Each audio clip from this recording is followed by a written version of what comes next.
నమస్తే.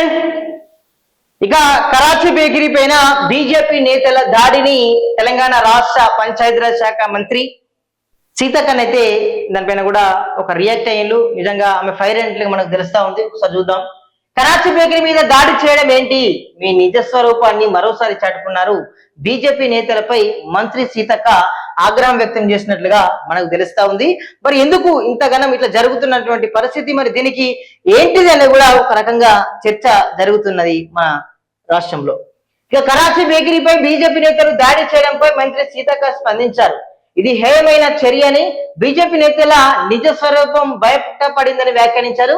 వారికి ఈ దేశం హిందువుల ప్రయోజనాలు ముఖ్యం కాదని, విద్వేషాలు రెచ్చగొట్టి రాజకీయంగా లబ్ధి పొందడమే పని అంటూ వైరయ్యారు.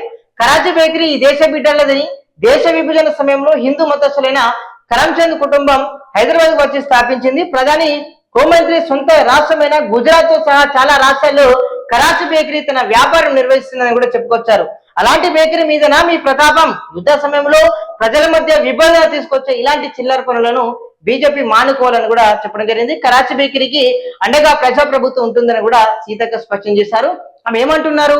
ఈ కరాచీ బేకరీకి సంబంధించి అంటే మామూలుగా ఈ పాకిస్తాన్ ఇండియా మీద ఒక కాల్ప యుద్ధం జరుగుతున్న నేపథ్యంలో కూడా బీజేపీ నేతలంతా కూడా కరాచీ బేకరీ మీద దాడులు చేశారు. ఎందుకంటే ఈ కరాచీ బేకరీని నడుపుతుంది ఎవరో కాదు, కేవలం హిందూ సంఘాలు, అదేవిధంగా హిందూ నేతలు, హిందూ బిడ్డలు, అదేవిధంగా రాష్ట్రానికి సంబంధించినటువంటి బిడ్డలను నడుపుతున్నారు. కానీ మీరు ఇట్లా రెచ్చగొట్టేటువంటి పనులు చేయడం సరికాదని కూడా ఇక మంత్రి సీతక్కనైతే ఫైర్ అయిన. నిజంగా ఆ కరాచీకి సంబంధించి, కరాచీ బేకరీకి సంబంధించి ధ్వంసమైంది కదా. సో ఎంత కొంత మేరకు ప్రభుత్వం ఆ యొక్క బిడ్డలకు, ఆ యొక్క నడుపుకునేటువంటి నిర్వాహకులకు అండగా ఉంటుందని కూడా ఆమె ఒక రకంగా చెప్పాలంటే భరోసా ఇచ్చినట్లుగానైతే మనకు స్పష్టంగా అర్థమవుతుంది. అంటే ఇలాంటి బీజేపీ నేతలు, ఎందుకంటే హిందువులంతా సమానమే అని కూడా మీరు ముందుకు పోతున్నారు, అతను కూడా హిందూ కాబట్టి మీరు ఒక బిడ్డలను, రాష్ట్రంలో ఉన్నటువంటి అందరినీ కూడా కలుపుకొని పోయేటువంటి పని చేయాలి, కానీ ఇలా చేయడం సరికాదని కూడా సీతక్క అనేది ఆగ్రహం వ్యక్తం చేస్తున్న పరిస్థితి కనపడతా ఉంది. సో చూస్తున్నామండి ప్రజలండి. Thank you so much.